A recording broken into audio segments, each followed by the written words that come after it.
जब समाज में जाति के नाम पर बांटने की एक दुष्प्रचार किया जा रहा हो, दुष्प्रवृत्ति पैदा हुई हो, अपने स्वार्थ के लिए देश को नुकसान पहुंचाना, अपनी परंपरा को कोसना, विरासत को अपमानित करना, महापुरुषों के प्रति अपमानजनक टिप्पणी करना,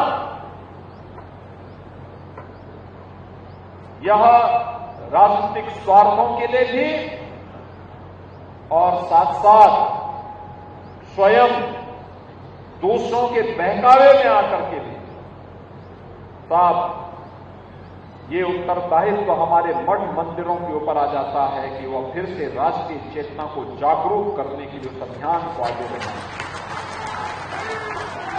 जो हर भारतीय के मन में राष्ट्रीयता का भाव पैदा कर सके, उन्हें एकता के सूत्र में बांध सके।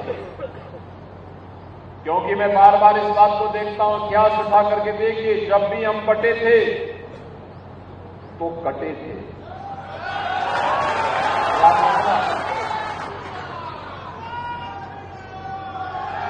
एक थे तो नेक थे। अभी यहां पर हम लोग मंच पर हर भारतीय के मन में भारतीयता का भाव आना चाहिए। हम लोगों ने अभी मंच में वीर अब्दुल हमीद के परिवार के सदस्यों को सम्मानित किया।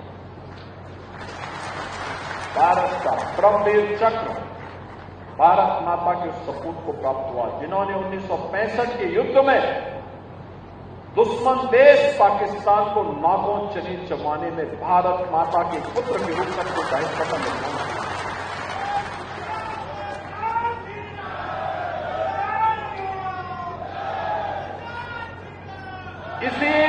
इसी जनपद का सौभाग्य है, इस जनपद ने महावीर चक्र विजेता पांडित जी के परिवार के सदस्यों को भी अभी हमने मंच पे सम्मानित किया। और देश के अंदर सर्वाधिक सैनिक देने वाला गांव गहमर भी इसी जनपद में है। सर्वाधिक हर नागरिक को इससे गौरव की अनुभूति करनी चाहिए कि हम इस जनपद में हैं जो देश के लिए सर्वाधिक सैनिक देता है। एक गांव में अगर आप देखते हैं तो एक गहमर है और एक बुलंदशहर में गांव है। बहनों और भाइयों, ये हमारा राष्ट्रीय दायित्व बनता है और उस दायित्व के लिए हम लोग हमेशा भगवान श्री कृष्ण की इस वाणी को, उनके इस उपदेश को अपने जीवन का हिस्सा मानते हैं कि परित्राणाय साधूनाम विनाशाय च दुष्कृताम्। सज्जनों का हर हाल में संरक्षण होना चाहिए। इसके लिए विकास के कार्य भी होने चाहिए, मठ मंदिरों के पुनरुद्धार के लिए भी सहयोग किया जाना चाहिए। अपने पूज्य संतों की, ऋषि मुनियों की परंपरा पर गौरव की अनुभूति करते हुए उस क्षेत्र के विकास में भी सरकार कुछ योगदान दे सकती है तो हमारा गौरव होता है। संस्कृत के शिक्षा के प्रचार प्रसार में योगदान देने के लिए सरकार पूरी प्रतिबद्धता के साथ कार्य कर रही है, लेकिन साथ साथ अपराध और अपराधियों, माफिया और माफिया प्रवृत्ति के तत्वों के लिए जीरो टॉलरेंस की नीति के तहत भी कार्य करने का कार्य सरकार कर रही है, क्योंकि इसके बगैर कुछ नहीं हो सकता। क्योंकि यही तो भगवान राम और भगवान कृष्ण की शिक्षा है।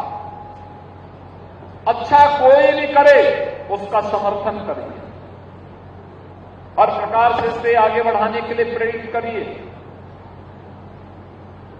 इसके लिए परिवार से ऊपर उठकर, परिवारवाद से ऊपर उठ करके, जाति से ऊपर उठ करके, क्षेत्र से ऊपर उठ करके, भाषा से ऊपर उठ करके हमें एकजुट होकर के कार्य करना होगा।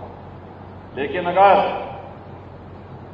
कोई व्यक्ति, हमारा कितना भी सगा क्यों न हो, अगर वह व्यक्ति राष्ट्रीयता को क्षति पहुंचा रहा है, भारत और भारतीयता को नुकसान पहुंचा रहा है, तो फिर हम लोगों को उसका जवाब देने के लिए भी समाज को तैयार करना होगा, अपने आप को तैयार करना होगा। आज सरकार इन सब मूल्यों और आदर्शों की स्थापना के लिए निरंतर प्रयत्नशील है। आज ये मेरा सौभाग्य है कि 900 वर्षों की आध्यात्मिक विरासत, उच्च आध्यात्मिक विरासत के प्रति हमारा ये सिद्ध पीठ हत्याराम मठ में आज मुझे यहाँ पे दर्शन करने, पूजन करने का सौभाग्य प्राप्त हुआ। आप सबसे संवाद बनाने का सौभाग्य प्राप्त हुआ है। मैं आज के इस अवसर पर इस पीठ के पूज्य पीठाधीश्वर महामंडलेश्वर पूज्य स्वामी श्री भवानी नंदन यति जी महाराज और उनसे जुड़े हुए सभी शिष्यों का मैं हृदय से आभारी हूं कि उन्होंने आज के इस आयोजन का आयोजन के लिए यहाँ पर एकत्र रहे और इस आयोजन में मुझे देवी भगवती मां परम्बा बुढ़िया माई का दर्शन करने का सौभाग्य उन्होंने दिया है।